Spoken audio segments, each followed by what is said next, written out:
So obviously with MIG welding, it's an electrical welding process. So any type of issues with current fluctuation or the current being applied to the workpiece is going to cause potential issues for producing an acceptable weld.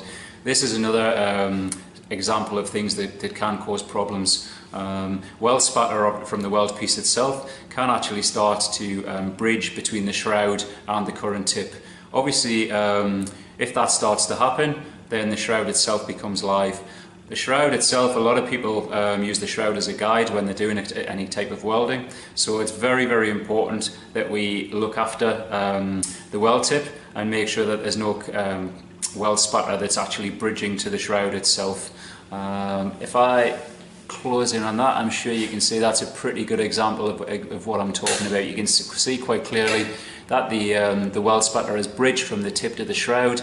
Now that the shroud's live, then obviously we've got issues with current feeds to the weld piece itself. So that again, constant maintenance, just removing the shroud after every few welds and just cleaning off any debris or weld spatter that's in there is going to help prevent this problem and ensure that you get a nice solid weld at the workpiece itself.